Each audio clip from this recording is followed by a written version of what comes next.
jungle hops moved together, the big-eared herd looking up as the arrow-shaped shadow of the skimmer touched their clearing. The computer showed him the bright heat of mammals and birds below the forest canopy as lights on his screen, color-coded for species and movement.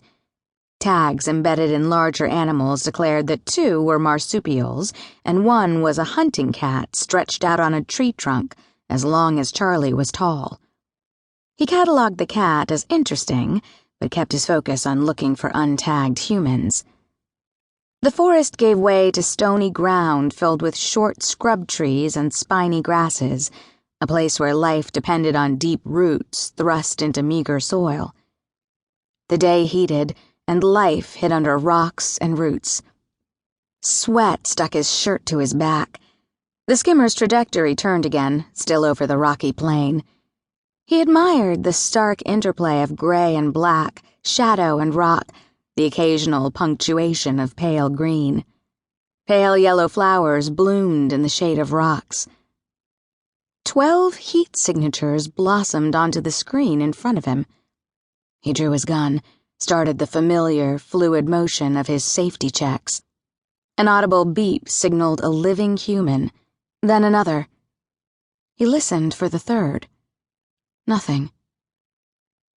That left 10 tongats, 4-legged pack predators half the height of a man.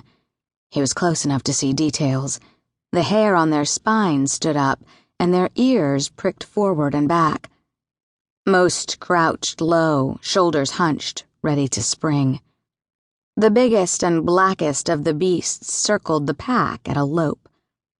The pack surrounded a small hill of jumbled rocks, just clear of a scraggly tree line. One boy knelt on top of the highest rock. He held a gun pointed at the closest tongat, but he wasn't firing. A second boy stood behind him, scanning the horizon. Jean-Paul hadn't been kidding about the red hair. They might as well have worn fire for hats. Only 2. Charlie glanced down and verified that his gun was fully charged, 4 lights blinking green for ready. His right foot signaled the skimmer to pick up speed. He stood again, searching for the third teen. The kneeling boy fired, and one of the tongats yelped. None fell. The standing boy turned in circles, his attention so completely on the predators that he hadn't yet noticed Charlie. The bottom of his shirt had been torn off, and his exposed skin had brightened to a sunburnt red. To frightened boys, the attacking beasts would be big and fast and scary, maybe the scariest thing they had ever seen. Other fears would plague them as well. The open sky above them, the horizon. Everything would look wrong. No one born in space came here prepared for a place with almost no walls. Ships were big flying coffins, and the pictures he'd seen of space stations looked like planets turned inside out and robbed of their horizons. Charlie felt sorry for the boys, if not the parents. He squeezed the gun handle, his palm print and the pressure of it identifying him to the weapon.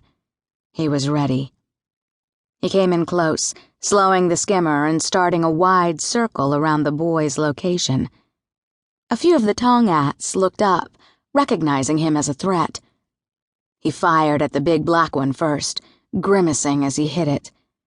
The animal stumbled but kept going. He ignored it for the moment, using a single shot to bring down the one closest to the boys. It took 4 slow revolutions of his skimmer before the last tongat fell. The boy still pointed his weapon at them. Charlie turned on his loudspeaker. "Put your gun down." The boy fired. The body of the animal closest to him jerked. "Now!" The boy glanced up and hesitated, and for a moment it appeared he wouldn't obey.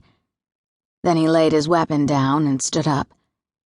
In a delayed reaction, he began to wave his hands above his head in a look-at-me gesture.